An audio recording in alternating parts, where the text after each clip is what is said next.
The table is large and long. There is a lot of food on it. Everything is beautiful and expensive. Eliza is sitting in her place. She is wearing a purple silk dress. It is straight and smooth. Her red hair lies straight. She sits quietly and looks out. Her husband, Chan, sits at the head of the table. He speaks loudly and laughs. He has black hair and dark skin. Tattoos are visible under his jacket. He's talking to two men nearby. He looks at them, smiling at them. He doesn't look at Eliza. He hasn't looked at her all evening. Eliza puts food in her mouth. She chews, but doesn't taste it. She tries to catch his eye. He looks past her. She asks him quietly, "Should I pass you the bread?" He nods without looking and continues talking. She understands. He's ignoring her on purpose. He shows it to everyone. His assistants see it. The guests see it. She's there, but it's as if she's not there. She feels cold inside, but her face doesn't change. She's learned to do this. She lowers her eyes and looks at her hands. Her hair hides her face. She just waits. Everyone at the table laughs. Chan reaches for his glass. It's full of red wine. And then Eliza sees something. A gray-haired man sits opposite her. His name is Vincent. He's Chan's old partner. Vincent isn't looking at Chan. He's looking at his glass. His gaze is very attentive. He only looks for a second, but Eliza notices it.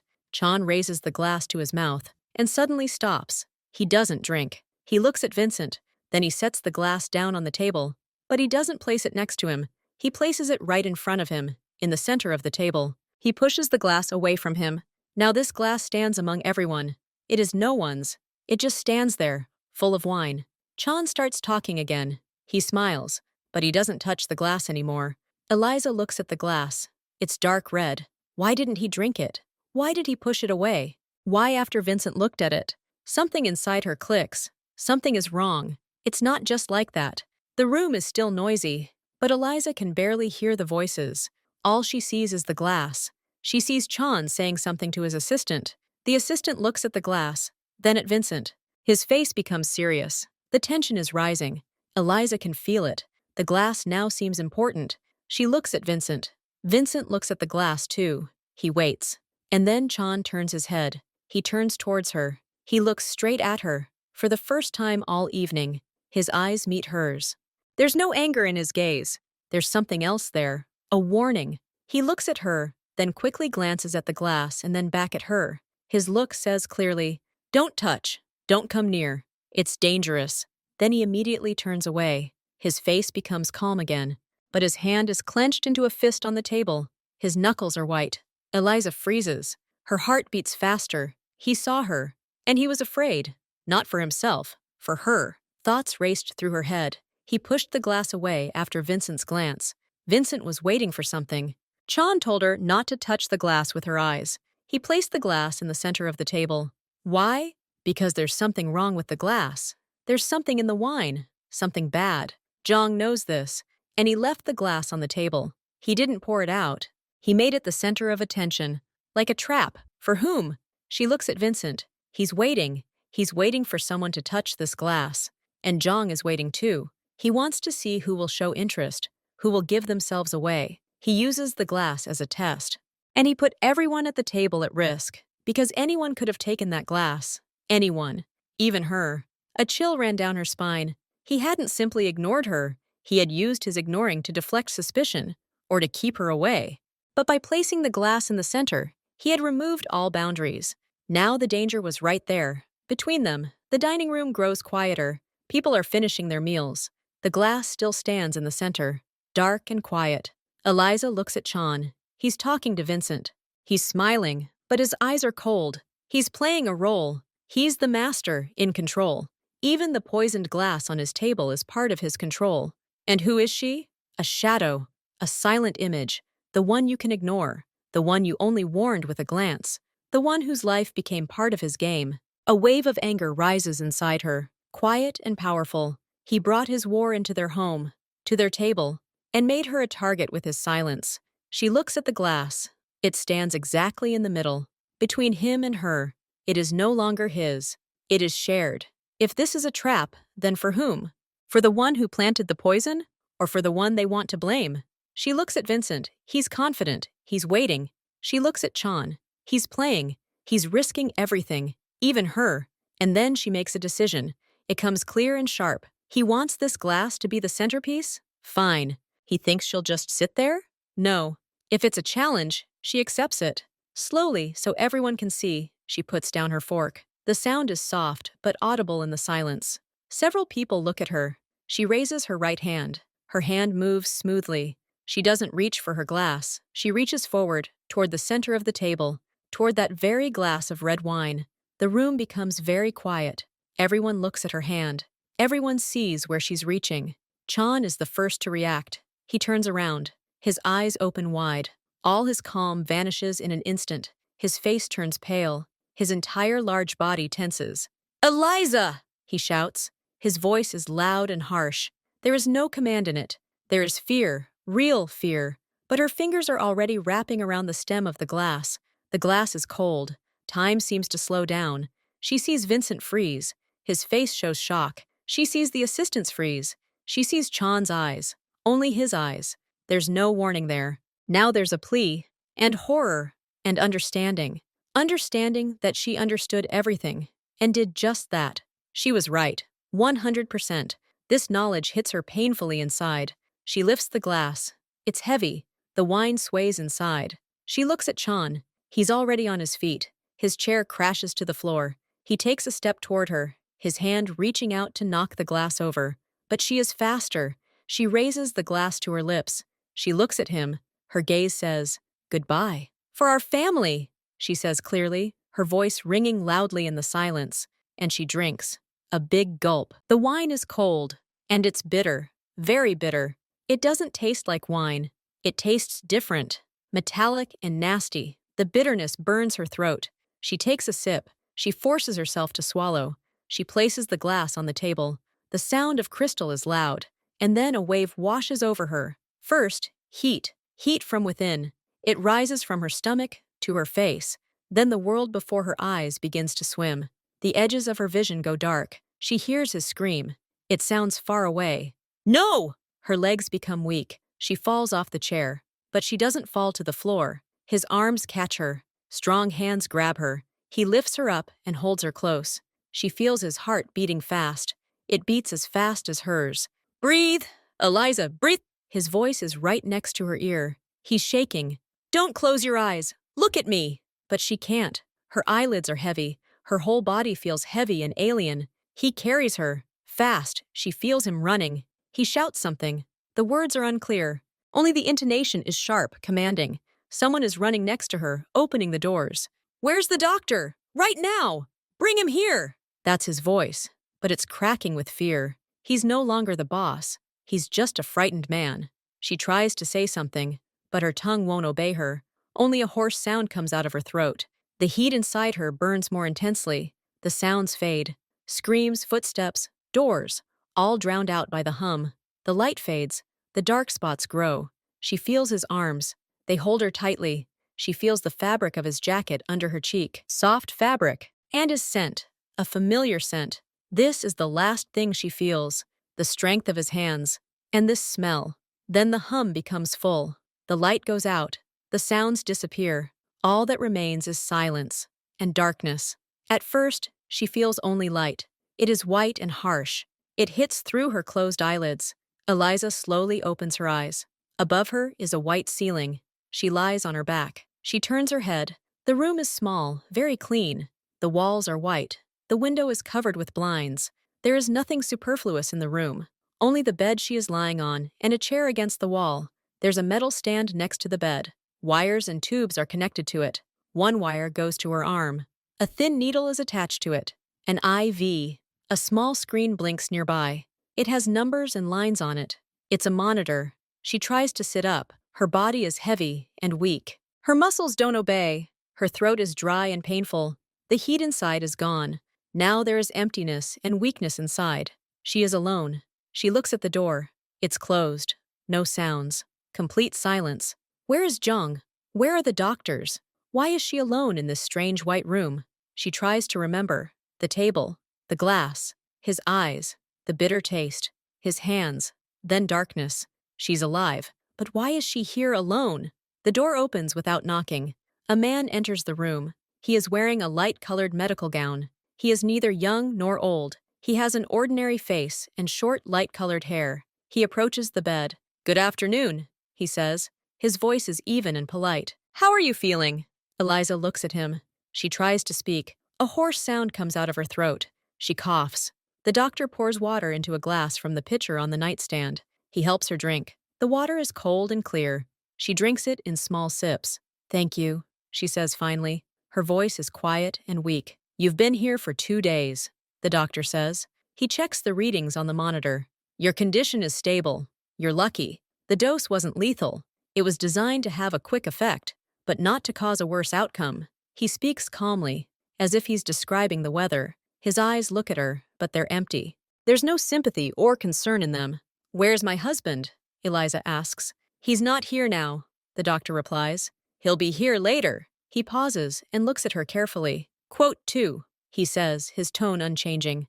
Eliza nods slowly. "Quote 3, he asks. "Quote 4. This question seems strange to her. The doctor should ask about symptoms, about pain, but he asks about the table. I've already said everything," she answers quietly. "Tell me again," he insists. His empty gaze becomes insistent, especially about the guests, about Mr. Vincent, and about the glass. "Who touched it before you?" He's not a doctor, or he's not just a doctor. He's here to find out the details. He was sent. Eliza feels cold inside. She looks away. "I don't remember well," she says. "It was all a blur." The doctor looks at her for a long time. Then he nods. "Okay, rest. You still need to recover," he says, and leaves the room. The door closes. She's alone again, but now she understands. She's not just a patient here. They're watching her, and they're waiting for information from her. She's discharged a day later. The doctor gives her brief instructions. Drink plenty of water, rest, and take her pills. He doesn't mention that evening again. Chan's car, a black SUV with tinted windows, arrives. Behind the wheel is one of the guards, someone she recognizes by sight. His name is Min. He opens the door for her silently. He doesn't look her in the eye. They drive in silence. Eliza looks out the window. The city floats past. She feels like an outsider. She survived, but everything has changed.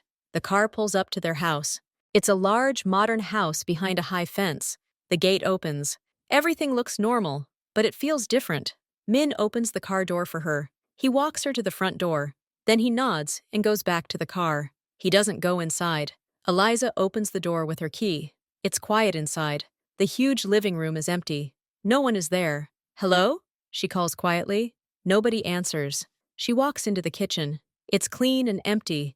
No sign of anyone cooking or eating here. She climbs the stairs to the bedroom. Their bed is perfectly made. Chan's things are in their place, but he's not there, and she goes downstairs. In the hallway, she sees one of the maids, Maria. She's walking quickly with laundry in her hands. Eliza addresses her. The woman stops. She looks at Eliza with wide eyes. There is fear in them. "Mr. Chan, he went away on business," Maria says quickly. "He said he'll be back soon." "When?" Eliza asks. "He didn't say," Maria whispers. She looks at the floor. "Sorry, I have to work." And she almost runs towards the utility room. Eliza is left alone in the hallway. She understands. Chan is gone, and the servants are afraid to talk to her. They have received instructions. She returns to the living room and sits down on the sofa. The house is huge and quiet. It looks like a beautiful prison. She hears only the ticking of the large clock on the wall. On the third day, she decides to tidy up her things. She needs a distraction.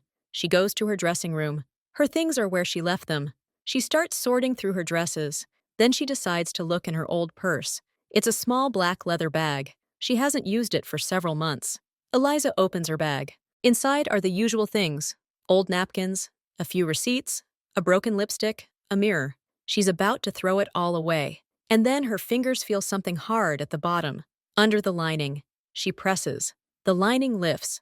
A phone lies underneath. It's simple, black, old-fashioned. Not a smartphone, a push-button phone. She's never seen it. It's not her phone. She takes it out. It's cool and light. She presses the power button. The screen lights up blue. There are no icons on the screen. No operator name, just a clean blue background. And one word in the center of the screen, in white letters: "Wait." Eliza looks at the word. Her heart starts beating faster. Who put this phone in her bag? When? And why? She glances around quickly. She's alone. She looks at the screen again. The word doesn't disappear. She presses the buttons. Nothing happens. The screen just shows the word. She turns off her phone. The screen goes blank. She holds it in her hand. It's a key. Or a trap. She doesn't know. But it's the first strange thing that happens to her after waking up. It's not a coincidence. She puts the phone in the pocket of her robe. She has to hide it. She waits until nightfall. The house is plunged into darkness and silence. She locks the bedroom door. She sits on the bed and takes out her phone. She turns it on again. Blue screen. The word wait. She waits. A minute. 2. And suddenly, the phone vibrates quietly in her hand. The screen changes. An envelope icon appears. A new message. She opens it. The text is unnumbered. The glass was for him. You've become a nuisance. Be careful who you know. She reads these lines again and again. Her hands grow cold. The glass was for him. For Chan. So the poison was meant for her husband. She already understood that. You've become a nuisance. A nuisance to whom? To the one who planted the poison? Because she drank it instead of Zhang? Or a nuisance to someone else? And lastly, be careful who you know. It's a warning. They're telling her that danger is near. Among her own. Among the people in this house. She looks at the closed door. Beyond it is an empty corridor. The guards are at their posts. The servants are asleep in their rooms. Which of them is dangerous now? She wants to reply to the message, but she can't.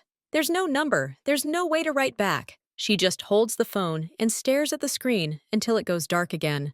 The next morning, she decides to go out into the garden. She needs some air. When she leaves the house, her personal bodyguard immediately approaches her. His name is Jin. He's worked for Chan for many years. He's always been polite and attentive to her. Tall, silent, reliable. Quote 0 says Jean. He walks beside her, keeping his distance. Morning, Jean, she replies. They walk down the path. Eliza tries to act normal, but inside, she remembers the message. She glances at Jin furtively. He's looking ahead. His face is different. Usually he was calm. Now his gaze is tense. He's looking around too carefully. Not like before. He doesn't look at her. He looks at the trees, at the fence, at the windows of the house, as if he's waiting for something, or someone. Quote 1, she asks quietly. He flinches, as if he's been caught doing something. Yes, ma'am. Everything is fine. Just a routine check, he says quickly. But his voice sounds a little tense. They reach the end of the garden. Eliza stops by the fountain. Jean stands nearby, and then she feels his gaze. He looks at her, not past her, not around her, straight at her. His gaze is heavy and appraising. He looks for too long. I need to get back to the house, she says, her voice sharper than she intended. Of course, says Jean. His gaze becomes neutral again, but it doesn't matter anymore. She saw it. He'd changed. Or had he always been like this and she hadn't noticed? Be careful who you know. She goes back into the house. Jin follows her. She feels his gaze on her back. She doesn't feel safe with him anymore. He's a stranger now. That evening, she decides to check her things. If there's danger inside the house, she needs to look for traces. She starts with books. She has a small shelf in her bedroom, favorite books that she's read many times. She picks up the first book. It's an old novel with a green cover. She flips through the pages. Nothing. The second book. Also nothing. The third book. A thin collection of poems. She opens it, and then her fingers feel something strange on the inside cover, something hard and flat, glued to the cardboard. She looks closer. In the dim light of the lamp, she sees a small rectangle. It's black and thin, about the size of a fingernail. Thin wires. Antennas. Intertwine. Extend from it. It's glued almost invisibly. She knows what it is. It's a wiretapping microphone. Someone was listening to her. Here, in her bedroom. In her book. She sits down on the floor, holding the book in her hands. She thinks, who could have done this? When? This book has been here for over a year. That means the device has been here for a long time, maybe since the very beginning. A name comes to mind. Jin. He has access to the entire house. He's in charge of security. He could have installed it, or ordered it, but then he works for someone else. Not for Chan, or not only for Chan. She carefully closes the book and puts it back on the shelf. She mustn't reveal that she's found the device. She lies down in bed and stares at the ceiling. Her phone is under her mattress. There's a bug in her book. Her security guard is watching her. Her husband is missing.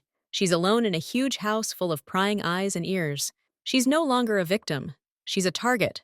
And the game is just beginning. Night. The house is quiet. Eliza lies in bed with her eyes open. She can't sleep. Under the mattress lies a black phone. She can feel its cold body through the fabric. And suddenly, the phone vibrates.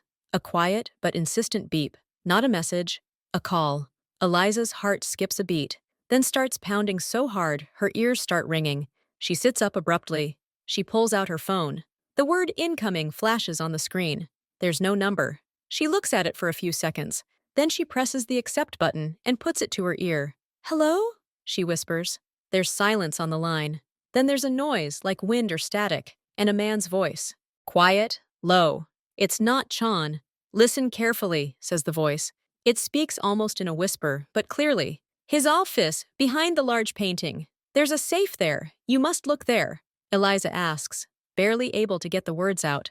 "The one who wants you to know the truth," the voice replies. "The truth about why you drank that glass. You only have tonight. Tomorrow will be too late." "Why should I believe you?" she says.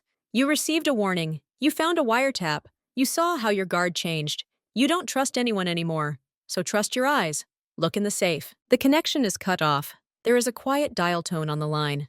Eliza slowly lowers the phone. Her hands are shaking. Chan's office. It's the place she's always been forbidden to enter. Quote zero, he'd say. She never argued, but now this prohibition has become a sign. There's something there. She waits until 3 in the morning. That's the quietest time. The guards outside the house change, and for a while the hallways are empty. She puts on dark pants and a dark t-shirt. Barefoot, so as not to make any sound, she leaves the bedroom. The hallway is lit only by night lights.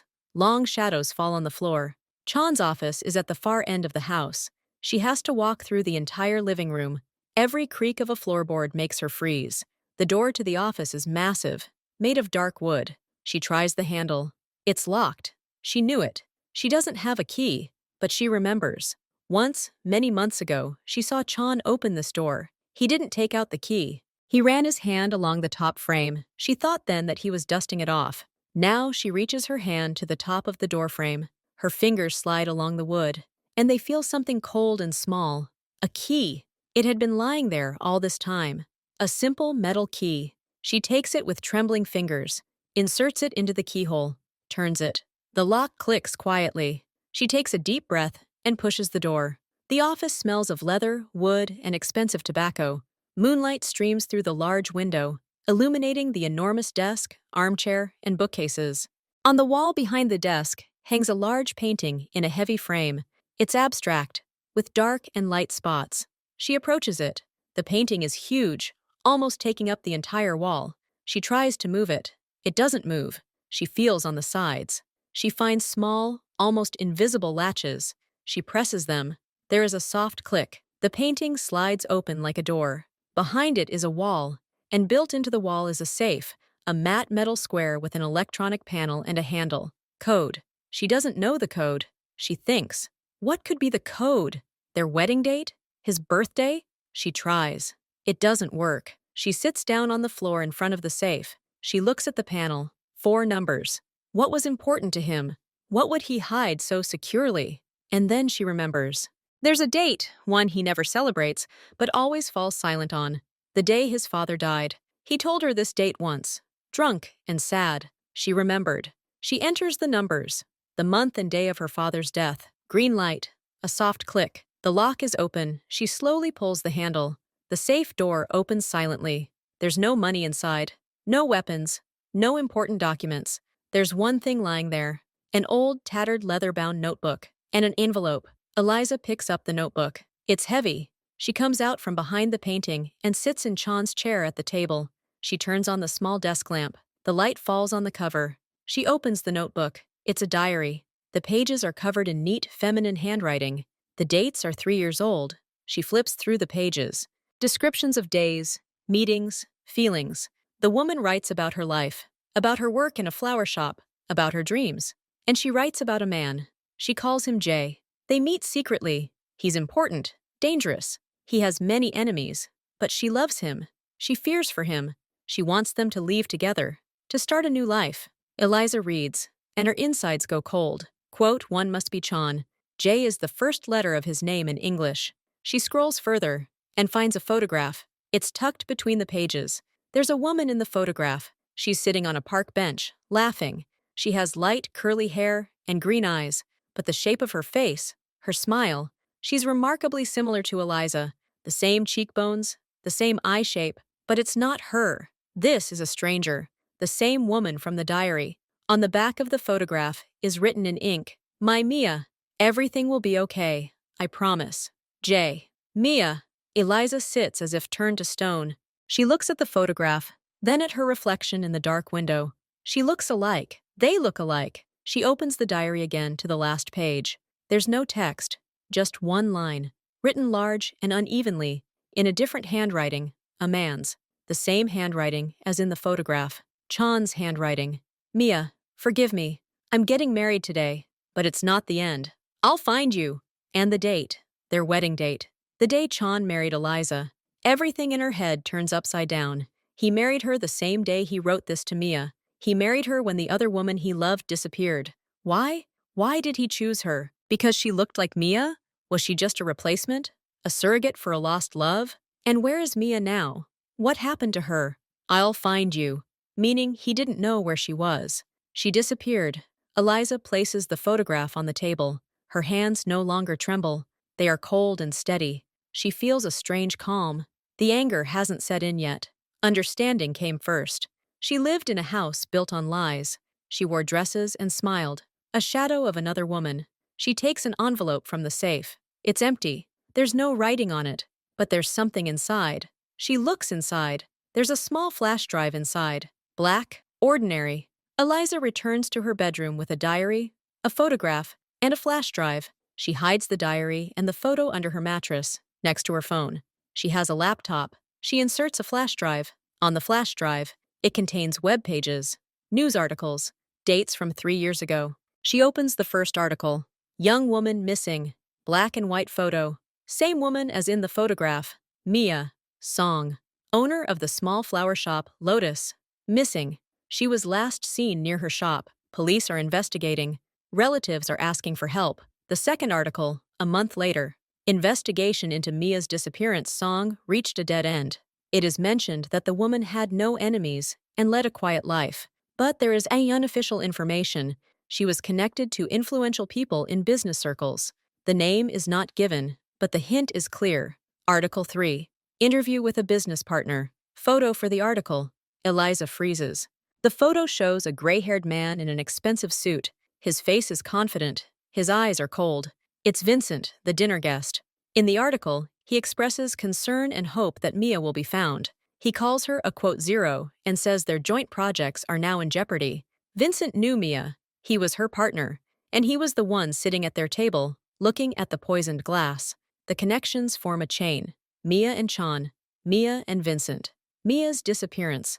And now she, Eliza, who looks like Mia, drinking poison meant for her husband. Eliza types Vincent Khan into her laptop's search engine. She didn't know his full name before. Articles are falling out. Business profiles, charitable events. Vincent Khan, an influential investor and philanthropist, co-founder of several companies with Chan. But in the last 3 years, according to the press, their paths have diverged. Their joint projects have been discontinued. She finds an old photograph. Vincent, Chan, and a few other men at the opening of some club. They're standing together, smiling. Chan looks younger. Vincent is exactly the same, gray-haired and cold. This was before Mia disappeared, so they were partners. Then something happened. Mia disappeared, and their partnership ended. Eliza looks at the screen. Vincent's face looks back at her. Now she sees in that face more than just a guest. She sees an enemy. He smiled at her table, knowing the glass was poisoned, knowing that Chan could drink it, or maybe knowing that she would drink it. But why? Revenge on Young? But why poison? And why did he warn her via phone? Why did he help her find the diary? Nothing adds up. Vincent isn't just the villain in this story. He's hiding something, and he's using her to reveal it. Eliza picks up the black phone. She decides not to wait. She dials the last number, the one that called her. The phone rings for a long time. She already thinks that no one will answer. Quote zero, the same male voice says. He sounds tired. Yes, says Eliza. I saw everything. The photos. The diary. Who is Mia? What happened to her? Mia. Quote 1, the voice says. Quote 2. Eliza closes her eyes. The blow is precise and painful. Eliza is silent. That's how it was. She worked as an event planner. They met. He showed an immediate, almost obsessive interest in her.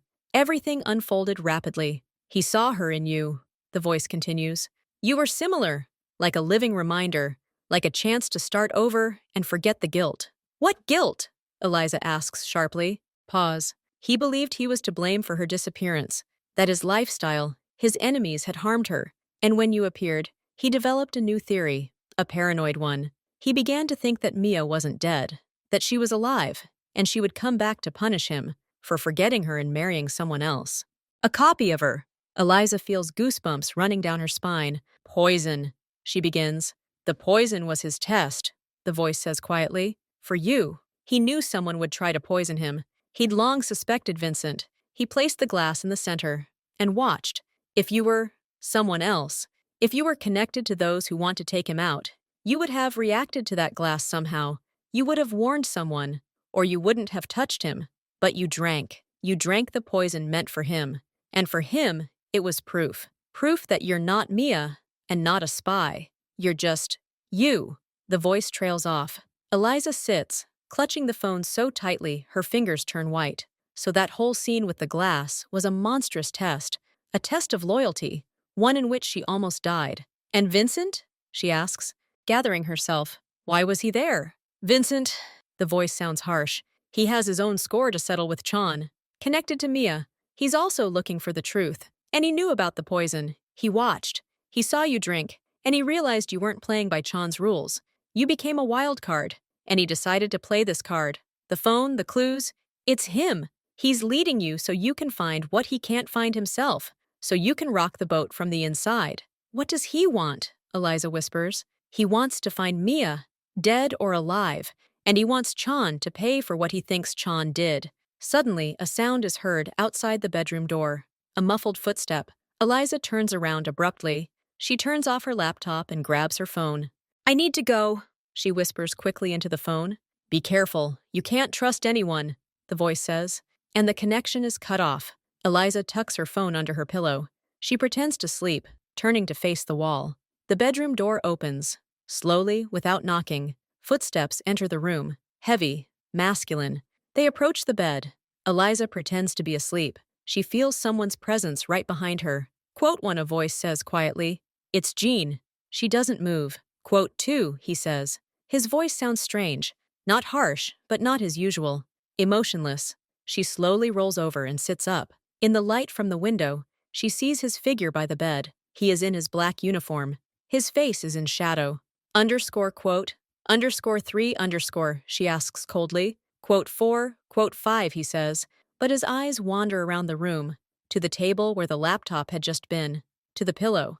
You can go. Everything is fine, she says.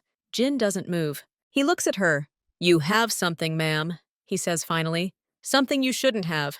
I have to check it out. What do you mean? The phone, he says bluntly. Not yours, the other one. The black one. Where is it? Eliza feels the cold spreading throughout her body. He knows.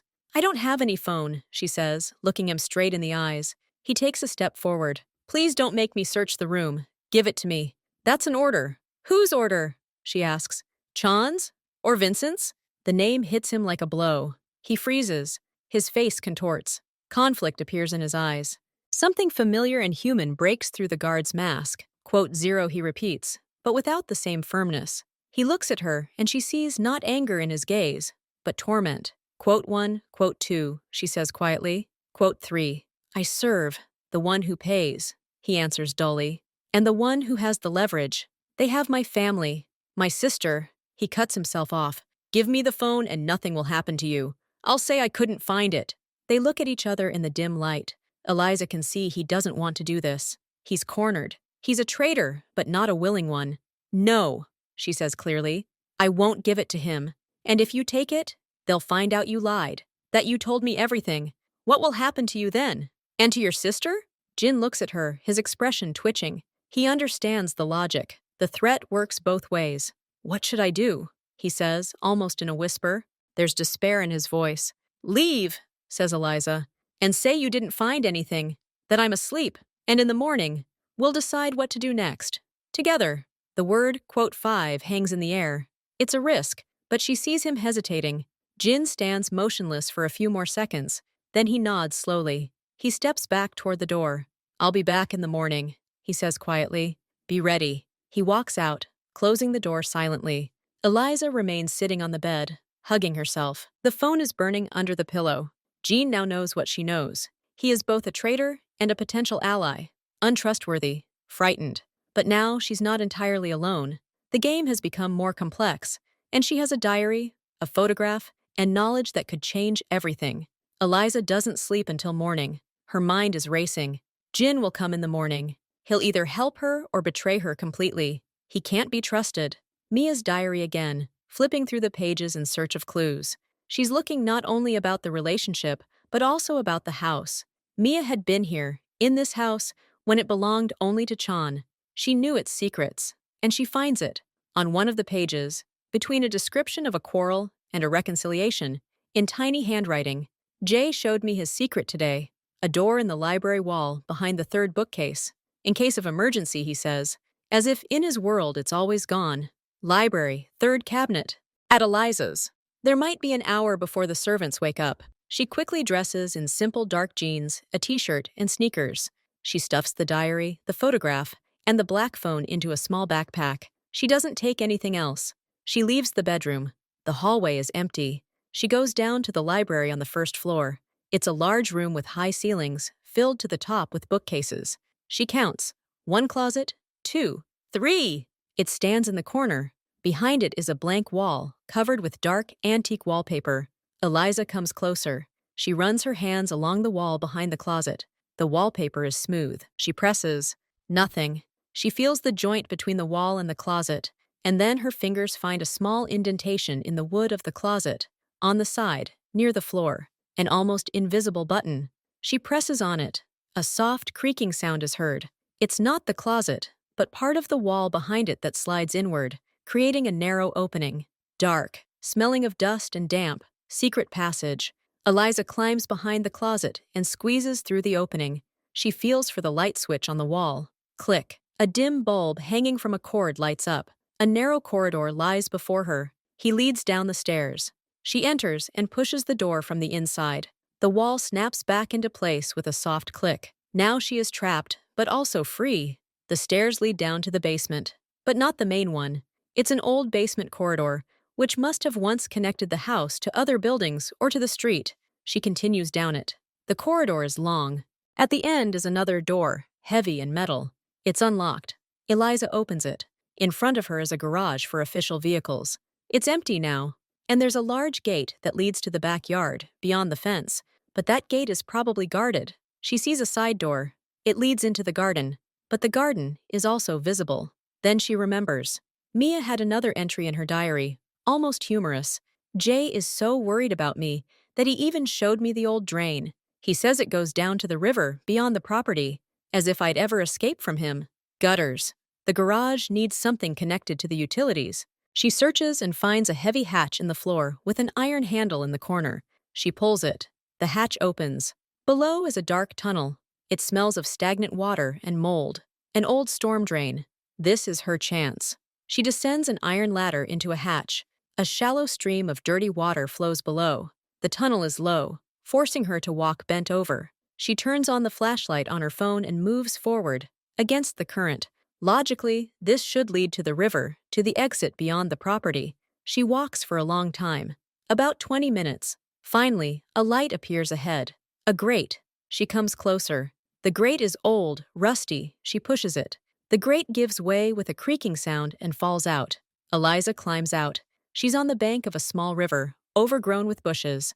Behind her is the high fence of her house. She's on the other side. She is free. The first thing she does is find a taxi on the side of the road. She tells him the address she remembers from Mia's diary. The address of the Lotus Flower Shop. It's listed on the first page of the diary as the place where she and Chan first met by chance. The car drives through the city. Eliza looks out the window, expecting to be followed, but no one is following her. Yet.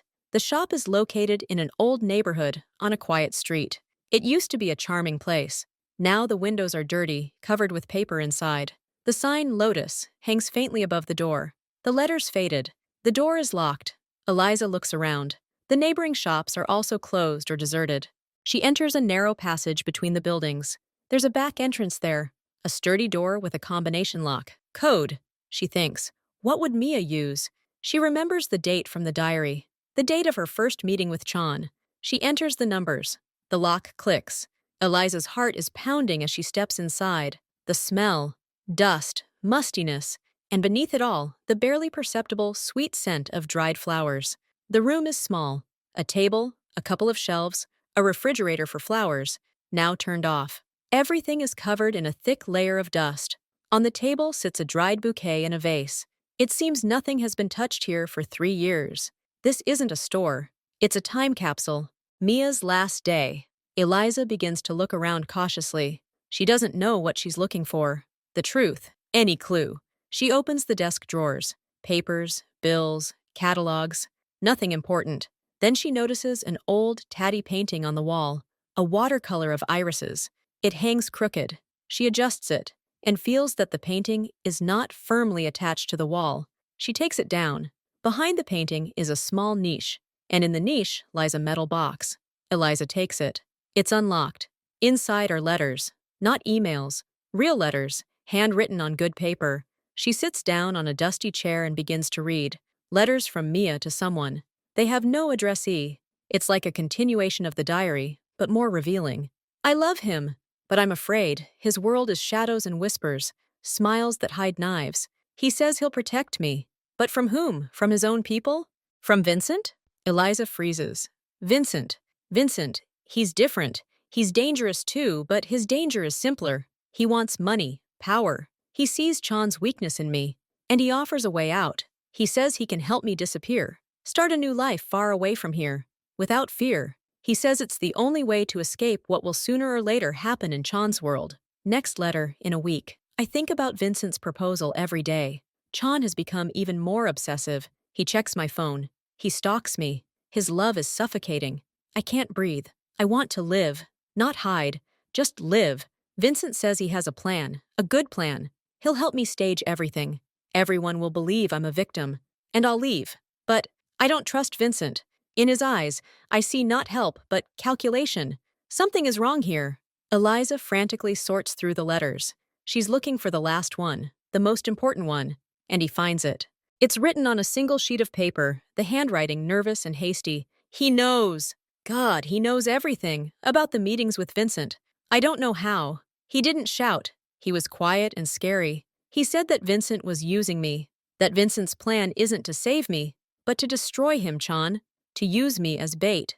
Vincent wants me to really disappear, and for everyone to think Chan did it, to ruin his reputation, to take away his business. He says Vincent will never let me go, that I will be an eternal hostage. I don't know who to believe. Chian says, stay, trust him. Vincent says, yee, run before it's too late. I feel a trap from all sides. Tomorrow I have to give an answer to Vincent. I'm so afraid. The letter ends there. The date is 2 days before Mia's disappearance. Eliza lowers the sheet. Now the picture becomes clearer, but even more frightening. Mia was caught between 2 fires. Chan's obsessive love and Vincent's cold calculation. Chan suspected Vincent wanted to use her against him. Vincent offered her an escape, which was in fact a trap, and one of them, or both, set the plan in motion. Mia disappeared. Chan married Eliza, her doppelganger. Vincent bided his time. And now, 3 years later, he makes his move again, with a poisoned Glas, and with Eliza at the center. She's a pawn. They've been using her from the start. Chan, to forget Mia or to draw out the enemy. Vincent, to uncover the truth or to seek revenge. And she's just a similar girl, caught in the wheels of their war. Suddenly, she hears a creaking sound, not from outside, from inside the store, from the back room. She jumps up abruptly. She is not alone. A man emerges from behind the curtain, leading to the utility room. Not Vincent. He's younger, about 35, tall, thin, dressed in simple dark clothes. He has a serious, expressionless face. She's seen him before. He was driving Vincent's car on the day of that fateful dinner. A silent driver. Eliza retreats to the wall, looking for something to protect her. Only dried flowers lie on the table. Don't be afraid, the man says. His voice is quiet and calm. I won't harm you. "What are you doing here?" she says, trying to sound firm. "Did Vincent send you?" "Vincent thinks I'm his man," the driver says. He doesn't come any closer. Quote 1. "What kind?" Eliza asks, not letting her guard down. Quote 2. "Whose plan?" she asks again. "Both of them," the man says. Vincent staged the poisoning. He wanted to scare Chan, to show he could reach him even at his desk. He thought Chan would suspect you and isolate you, or cause panic. He didn't expect you to drink. Chan knew something would happen, but he didn't know what. He used the situation as a test for you, and for Vincent. With your actions, you messed up the game for both of them. He pauses, looking at her appraisingly. "Did you find the letters?" he asks. Eliza nods silently. Quote 3. "What?" Eliza whispers. "Mia's not dead," the driver says bluntly. Eliza freezes, not believing her ears. "She is alive?" "Yes, for these 3 years. Vincent's been keeping her, somewhere, under guard, not as a prisoner in chains, but as a guarantee, as a bargaining chip against Chan. As long as she's alive and hidden, Chan has a weak spot. Vincent can blackmail him, or use her sudden appearance to destroy Chan morally and in the eyes of his allies. Imagine, a man who spent years searching for his lost love, but in fact knew where she was and married someone else. It's a disaster, Eliza asks, feeling nausea rising. "You're part of Vincent's new plan," the driver says. "Chan married you. It's a public fact. If Mia is suddenly found, you become a problem, an inconvenient reminder, and Vincent can play on that. Make you Chan's victim, who traded one woman for another, or make you an accomplice who knew the truth. He brought you here so you'd find these letters, so you'd see for yourself Chan's cruelty and Vincent's treachery, so you'd take sides, his side, or simply flee in terror, leaving the field to him." He takes a small iron key out of his pocket, an old-fashioned one, on a ring. "It's from a mailbox. Not here, at the main post office, rented in the name of Jane Smith. It contains what didn't make it into the diary and letters, the real evidence. Vincent's correspondence about the kidnapping. Photos of where Mia is being held. I can't get them myself, they're watching me. But you can. You're already out of their league. You're a wild card." He places the key on the dusty table. "Why are you telling me this?" asks Eliza. "Who are you?" He looks down for a second. "I was the one who was supposed to watch Mia from Vincent, protect her. I fell in love with her, and I saw what they did to her. I can't free her myself. Vincent's grip is too strong. But if the truth comes out, if there's proof, then maybe she'll have a chance. And you too. You don't deserve what's happening to you." He turns to leave. "Wait," Eliza says. "Where's this mailbox? And what am I supposed to do with the evidence?" He turns around at the threshold. "The address is written on the key tag. Take the evidence, and call the only number on the black phone. Say one word, Lotus. The rest, they'll tell you. Trust only yourself. And hurry, they already know you've escaped." He disappears into the utility room. Eliza hears the back door slam. She stands alone amid dust and dried flowers, clutching a cold iron key. Before her lie letters telling of fear and betrayal. In her backpack lies the diary of a lost woman. And ahead, a mailbox containing the truth that could destroy everything. Or save everything. Now she knows the most important thing. Mia is alive, and she, Eliza, may be the only one who can prove it. The mailbox key is in her pocket. The address on the tag is the Central Post Office. But before she goes there, she needs answers. Eliza sits on the cold floor of the flower shop's back room. Dust hangs in the air. She takes out her black phone. It's her only connection to this world of shadows. She dials a number, the only number she can remember, the one she'd been called from, and the one she'd used to listen to Vincent's voice. They pick up the phone almost immediately. "Speak," says the same low voice. Vincent's voice. Eliza closes her eyes. She's no longer afraid of that voice. There's a cold clarity within her now. "I want to talk to my husband," she says clearly. There's silence on the other end of the line. "That's impossible," Vincent finally answers. "You made your choice. You ran away." "I didn't run away. I went away to think, and now I want to talk to Chan. If you really want me to play a role in your game, give me this opportunity. One conversation, in person. You can control the situation, but I need to see his eyes when I ask him the question." The pause stretches. She hears Vincent saying something to someone in the background, muffled. "Okay," he says finally, "but not over the phone. It's too risky. I'll relay your request to him. If he agrees, I'll arrange a meeting in a neutral location under my supervision. Await instructions, Eliza says sharply. I won't wait. I have a phone. I know his number. I'll call him now, from this phone. And if you try to jam it or intercept it, I'll destroy everything I've found. And I'll go so far away that you'll never find me. Your game is over. She says this with such cold confidence that she surprises herself. She's bluffing, but she's bluffing boldly. Vincent is silent for a few seconds. You're playing with fire, he says finally, but there's no threat in his voice. There's interest. He's curious to see how this will end. He thinks he's in control. Let it burn, Eliza replies and hangs up. She has Chan's number. It's stored in her personal phone, which she left at home, but she knows it by heart. She enters the numbers on the keypad of the black phone. She presses the call button.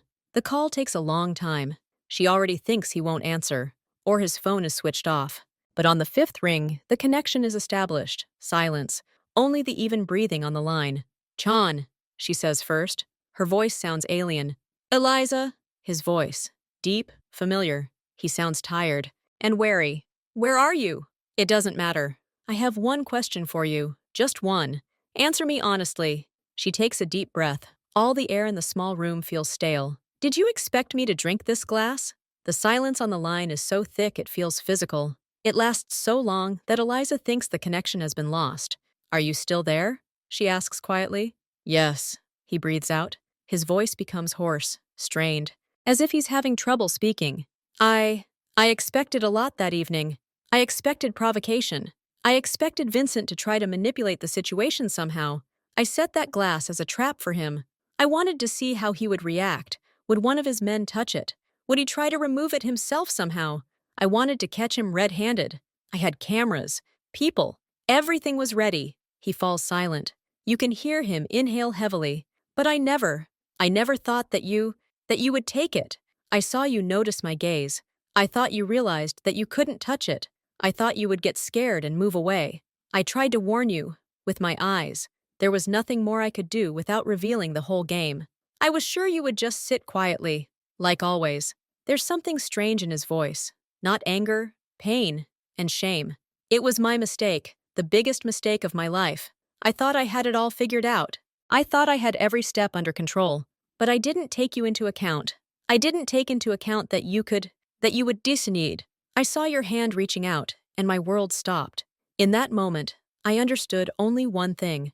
Whatever was in that glass, it must not hit you. But it was too late. She listens, and the stone in her heart begins to crumble. He didn't want her to die. He was blind, obsessed with his war, a gambler who forgot that it wasn't chips at stake, but a living person. Right next to him. You used me, she says without accusation. Oh, as a statement of a fact. Yes, he admits without hesitation. I used you. As a screen. As part of the background. I thought that by ignoring you, I was making you invisible to the danger. I was an idiot. I drove you into the very center of it. And when you drank, that was the moment when all my plans, all my confidence, crumbled to dust. You shouldn't have done this. You shouldn't have suffered because of my wars. I found Mia's diary, she says bluntly. There is dead silence on the other end of the line. Chan finally asks. His voice is now focused, sharp as a blade. That doesn't matter yet. I know about Mia, about her disappearance, about how I look like her. I read her letters. I know you've been looking for her for 3 years. And I know Vincent is hiding something. She hears him inhale sharply. Vincent, did he talk to you? He's leading me on, like a doll. He gave me a phone number. He sent me to this place. I found letters where Mia writes that she's afraid of his plan, that she feels a trap. Chan, I think Mia's alive, and Vincent's holding her. The silence on his part is now heavy, intense. How do you know that? His question is quiet, but there's so much tension in it that it feels like the wire might snap. The man who was looking after her told me, from Vincent's side. He gave me a key to the mailbox with the evidence. Don't go there alone, Chan says immediately. It's a trap. Vincent wants you to find what he's prepared. Maybe. But what if not? What if this is real evidence? A chance to find her. Elise! The anguish creeps back into his voice. I've been searching for every trace for 3 years. I've spent fortunes. I've come to nothing. Vincent's is clean. Too clean. Because you were looking for a dead one, says Eliza. And he was hiding a living one. Long pause. Where can we meet? he asks. Without Vincent, without his eyes. Just us, she thinks. She remembers a place from Mia's diary. Not romantic, practical. An old abandoned lookout point on the outskirts of town, where they sometimes went to be alone, away from everything. Only the two of them knew about it. Do you remember Falcon's Crest? She asks. Yes, he answers without hesitation. I can be there in an hour. Me too. Come alone. Eliza, thank you, he says these strange words. Thank you for agreeing to meet, for not running away completely, for giving me a chance. She hangs up. An hour later, she stands on the concrete slab of an old, dilapidated observation deck. The wind blows between the rusty railings. The view of the city from here is hazy and distant. Chan gets out alone. He's wearing a simple dark jacket, without an entourage. He approaches her. They stand a meter apart. She looks into his eyes. For the first time in months, truly. She sees neither the icy master nor the calculating gambler. She sees a tired, guilt-ridden man. His face has grown thin, and there are dark circles under his eyes. He looks at her. He searches her face for disgust, fear. He sees only determination and tired clarity. I'm not asking for forgiveness, he says quietly. What I did is unforgivable, but I'll give you whatever you want when this is over. Freedom, money, everything. But first, help me find her. If she's alive, I need to know. And I need to stop Vincent. He extends his hand, not to touch her, to make a pact, an alliance. Eliza looks at his hand, then at his face. He deceived her, used her, put her at risk, but he too became a victim of his paranoia, his obsession, Vincent's manipulation. And now they share a common goal, not love, not revenge, the truth. She doesn't take his hand, she just nods. Quote 0.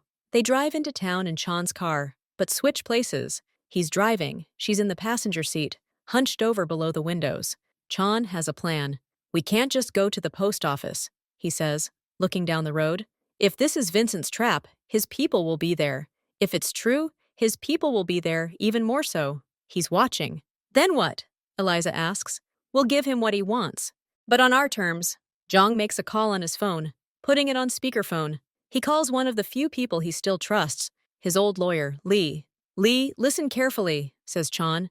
We need to get this information out, very carefully, through reliable but leaky channels, that my wife has escaped, that she has incriminating material on Vincent Khan, old documents she found in the house, that she's hiding them somewhere in the city and is ready to make them public if anything happens to her. Make sure this reaches Vincent within 2 hours, to distract him from the post office. If he believes you already have some evidence and you've hidden it, he'll focus all his efforts on finding you and it. And the mailbox, he might decide it's a fake or leave it under light surveillance, which we can bypass. What if he doesn't believe it? He'll believe it, because it's true. You really do have incriminating evidence, the diary and the letters. And you hid them in the backpack on your back. He just doesn't know where exactly. And we'll give him a place. Chan looks at her. Where would you hide something valuable if you wanted it to be found only in a pinch? Someplace connected to you but not obvious? Eliza thinks and remembers. There's one place, a small hiding place in the charity where she used to work. There, in the archives, is an old, unused safe deposit box. Only she and her former boss, who has since left the country, knew the code. She gives Chanwoo's address. Perfect, he says. We'll highlight the area, create activity there. Vincent will bite. He'll want to get this evidence first. Meanwhile, we'll check our email. The plan works.